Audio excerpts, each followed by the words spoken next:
Today on Leaders in Coffee, presented by Bachour, we sit down with University of Miami President Julio Frenk.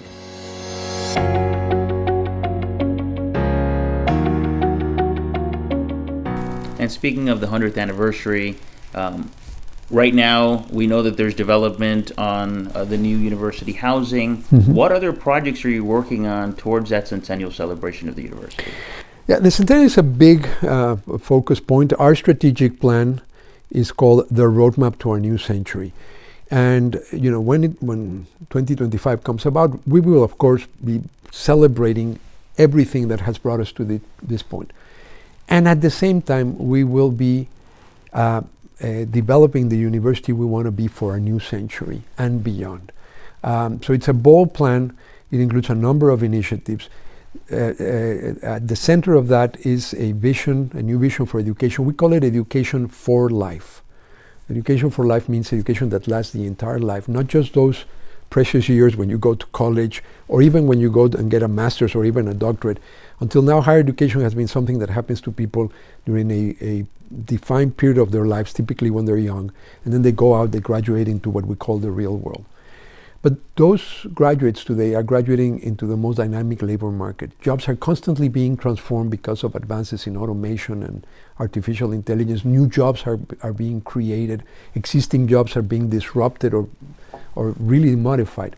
So we need to think of a much more open architecture for universities where people come in and out of the university as their own careers evolve, or where the university uses technology to deliver educational services to meet the evolving, changing needs of everyone. So we are doubling down on the model of a high-quality residential liberal arts and science education. We have a 10-year plan. The first phase is opening next year, and it will be finished in the spring of 2020. And it's a beautiful new facility. We call it Lakeside Village. It's multiple connected buildings. This is going to be the best residential facilities in the country for college students, for undergraduate students. We no longer call them dormitories because it's not a place where people go to sleep, although they do sleep there, but it is a living and learning space. And that's just the first phase. When that opens, we go to phase 2, where we will take down the 4 towers that surround the lake that's at the heart of the campus. Those 4 towers, are more than half a century old. They're coming down 2 at a time, and what's called Centennial Village will come up starting the fall of 2020. And then we will be renovating, building a new college.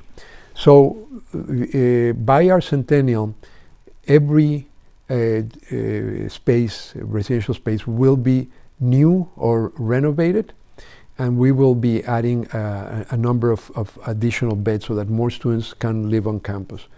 That's one part of that. The other piece is we're building a science quadrangle, beginning with the very generous gift from Dr. Philip Frost and his wife Patricia Frost, to create a series of institutes in the STEM field: science, technology, engineering, and mathematics. And this is the first of those buildings. It will house the Institute for Chemistry and Molecular Science. Again, cutting-edge research, a beautiful facility that's already been designed. So that's another part of our campus. And we have a master plan. Obviously, we do all of this in total communication and with the approval of the Coral Gables authorities. In fact, next week we have our annual development meeting where we go through all the plans.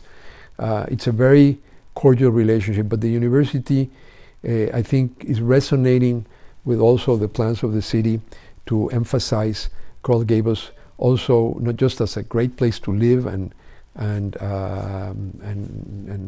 have a high quality of life, but also as a hub for innovation, which we feel is the next big phase in the economic development of South Florida. Absolutely. And closing question, UM Athletics, this was a building year, I guess. Mm-hmm. What should we expect next year? Well, bear in mind, we have a comprehensive athletics program. Obviously, football is the most visible of our programs. We also have other very popular sports like basketball, men and women's basketball, baseball. But in addition to that, we cultivate most of the Olympic disciplines, a large number of those. We excel, we win championships in track and field, and in many others. We have a women's soccer team, which is very good. It's a comprehensive athletics program, and it is a comprehensive part of education, because these are student athletes. These are young people with many talents in addition to their athletic talents. And bear in mind, the vast majority of them, more than 95%, will never play professionally. So their time here is both an opportunity to build some of the skills you need that you build through athletics, particularly team sports. But it's also a time to acquire a higher education that is going to set our students for success. We are very focused on the success of our students on and off the field. In addition, it is a big part of what creates identity and a sense of community, not just for the university, but for all of Miami, Miami-Dade and beyond. I mean, I walk in the streets of New York with the logo, and people stop me because they recognize this is the logo of the Miami Hurricanes. Our football team has a very celebrated history. We're very conscious about that valuable heritage, and we're building that team. This year, this season, I know was very disappointing for many of our fans. We appreciate that, but Coach Manny Diaz is an extraordinary person. He is a great coach.